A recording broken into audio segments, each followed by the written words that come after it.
J'ai à cœur ce matin de inspirer, je dirais, de parler de l'attitude des femmes battantes. À l'exemple de Anne, qui ne s'est pas plaint au niveau d'un homme, qui ne s'est pas plaint au niveau de sa famille, pour arriver à voir ce que son cœur désirait, ce qu'elle désirait tant qu'elle lui manquait, pour qu'elle soit épanouie, pour qu'elle soit heureuse, en l'occurrence un enfant.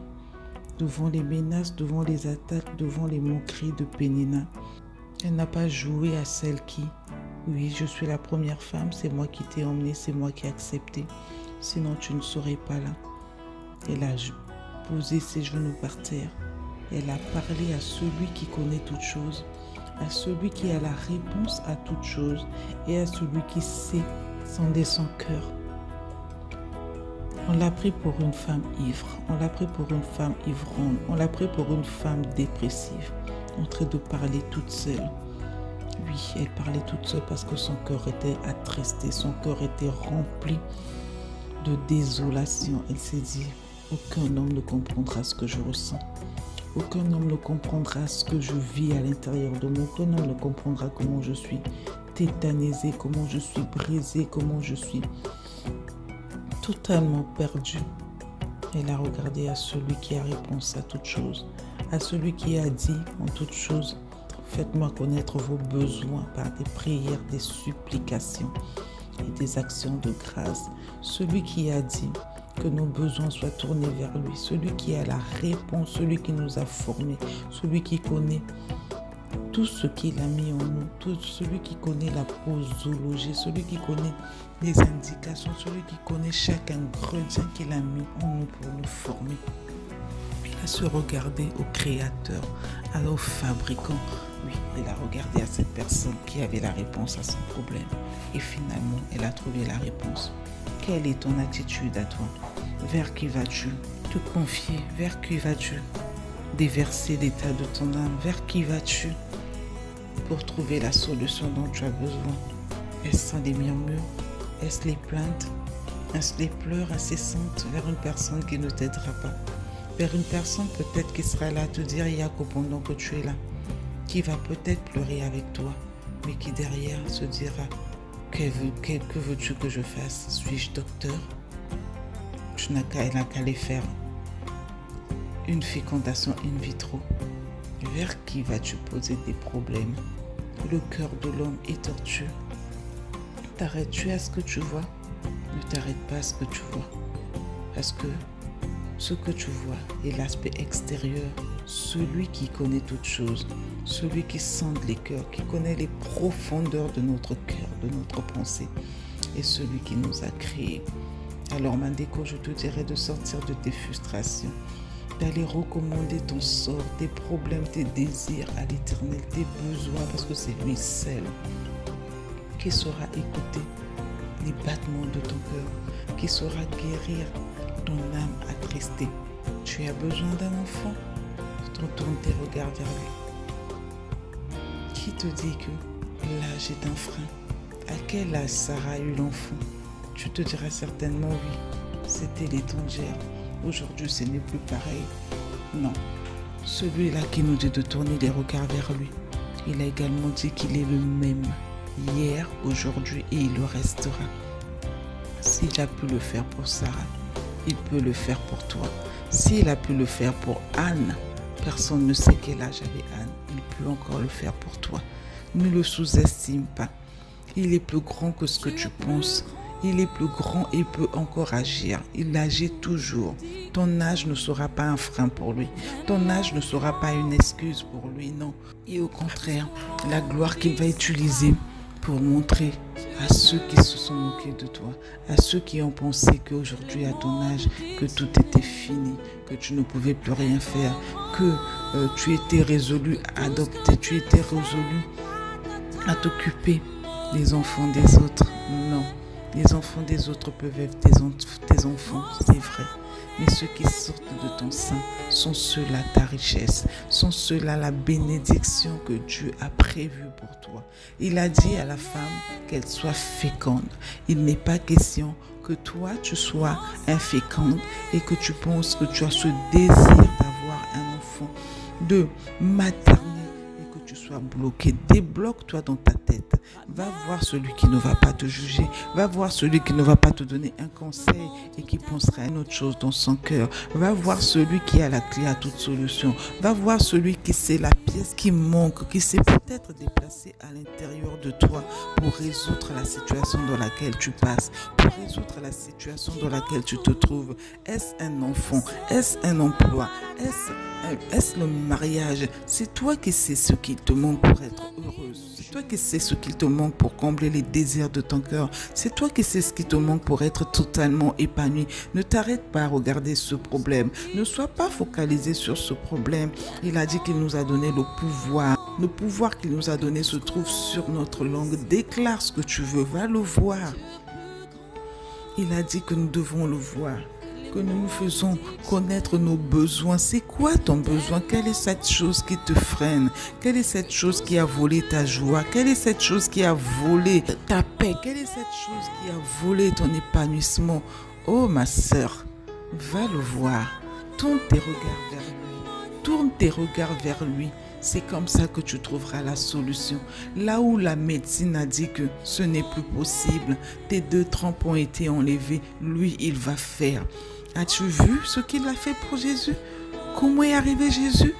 Sans qu'il y ait relation sexuelle. Il a pu faire qu'une femme soit enceinte et qu'elle engendre une femme vierge qui avait encore son hymen. Elle accouche par voix basse. Et tu doutes encore de cela?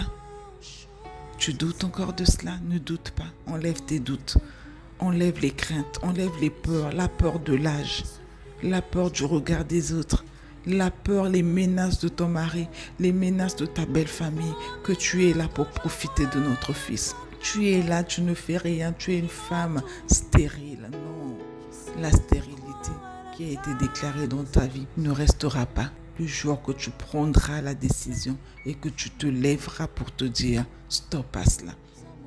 Il a la clé à toute chose. Il a la solution à toute chose. Il ne peut pas dire une chose et faire son contraire. Il a dit que nous soyons féconds. Que la femme soit féconde. Ta fécondité qui n'a pas encore eu lieu aujourd'hui dépend des déclarations, de la manière dont tu vas le voir, de la manière dont tu exposes ton problème, de la manière dont tu ouvres ton cœur à lui pour pouvoir dire une chose certaine, pour pouvoir dire exactement, parler aussi bien avec ta bouche, mais que ton cœur le parle, soit totalement ouvert. Il n'est pas insensible à cela. Il ne peut pas dire une chose et faire son contraire. Il a dit que venez à moi, vous qui êtes chargés. De quoi es-tu chargé? Quel est ce fardeau qui t'empêche de vivre pleinement ta vie, de jouir de ta vie? C'est quoi ce fardeau-là? C'est toi qui le sais. Ne mets pas de limitation là où lui, il n'a pas de limitation. Ne mets pas de frein, ne mets pas de stop là où lui il n'a pas mis un frein, là où lui il n'a pas mis un stop. Éternel, l'éternité, sais-tu ce que ça veut dire, ma soeur? Garde ça en toi et dis-toi que oui, s'il a pu le faire pour Anne, il a pu le faire pour Sarah qui était à un âge avancé.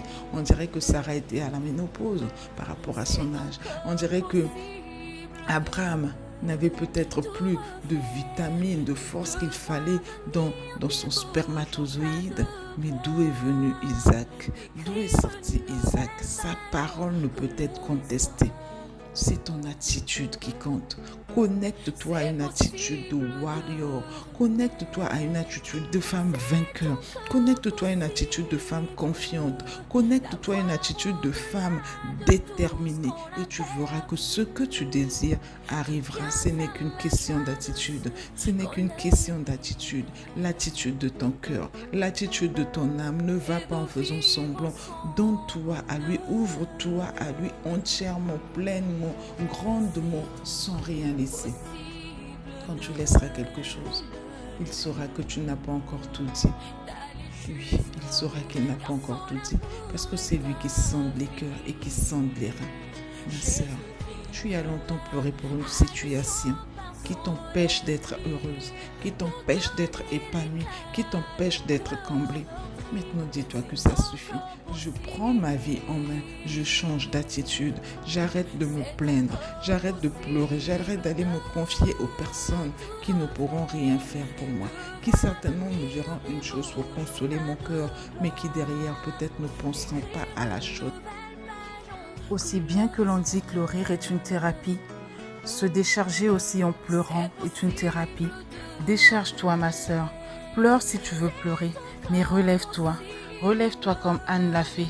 Relève-toi et crois en lui, crois en ton Dieu. J'ai envie de te dire, ma sœur, que rien n'est fini tant que Dieu n'a pas dit que c'est fini. Les déclarations étaient faites certainement, mais tu sais que en levant tes yeux vers lui, tu peux encore espérer, tu peux être confiante et aller au-delà de cette situation qui aujourd'hui te tétanise, au-delà de cette situation qui aujourd'hui te met totalement par terre. Relève-toi, ma sœur, prends courage, relève-toi, ma sœur, prends les choses en main, prends la détermination de te dire que tant que je n'aurai pas reçu la solution, tant que je n'aurai pas atteint le but, tant que je n'aurai pas achevé la course, je ne m'arrêterai pas. Je reste focalisée et je crois que le meilleur arrivera. Tu sais ce qui te dérange? Et donc, ma sœur, lève-toi et prends cette situation en main. Lève-toi et combat le bon combat. Lève-toi et mène la course qui t'emmènera jusqu'au bout de la réalisation de ce que toi tu désires. Ce n'est pas facile. Mais rien n'est impossible, souviens-toi de cela.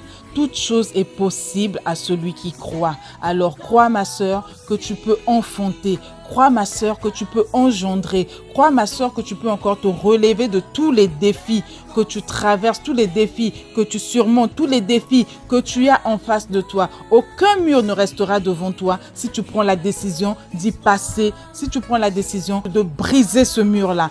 Relève-toi, ma sœur. Prends courage et sois déterminée à aller jusqu'au bout. C'était ma façon à moi de t'encourager, ma sœur, à te dire que rien n'est impossible. Ne sois pas bloqué par l'âge. 50 ans, 40 ans, quel que soit l'âge que tu as, ça sera le début et ça sera la gloire de Dieu pour ta vie. Et oui, sois confiante, ma sœur, et va encore plus loin. Plus loin que la limitation que tu t'es mise jusqu'aujourd'hui. Renvoie-moi des témoignages, renvoie-moi, ma sœur, un message, un commentaire, un WhatsApp, un mail. Si tu veux aller plus loin, n'hésite pas. Je me ferai la joie, l'honneur, le plaisir de t'aider à combattre ce dur combat que tu as. Ça ne sera pas par notre force, non, parce que nous n'avons aucune force sans lui, sans le Créateur. Mais il dit lui-même aussi que quand deux se mettent ensemble pour lui demander quelque chose, il est juste et fidèle et il le leur accordera. Tu as besoin d'un soutien, tu as besoin d'un appui, tu as besoin d'un accompagnement. Ma sœur, je suis là, je te tends la main et à toi de tenir la main pour qu'ensemble nous combattons, pour que ton défi soit relevé, pour que ton défi soit totalement résolu parce qu'il a la solution à toute chose. Pleinement béni chez toi, je t'encourage à te relever et à voir le verre à moitié plein, à savoir que oui, l'espérance est là, la victoire est là et j'atteindrai la course jusqu'au bout. Bénédiction, bénédiction à toi, ma sœur, et sois encore épanouie. Reste-le et demeure-le toujours, parce que il n'a pas encore dit c'est fini tant que tu n'as pas fini ton parcours sur cette terre.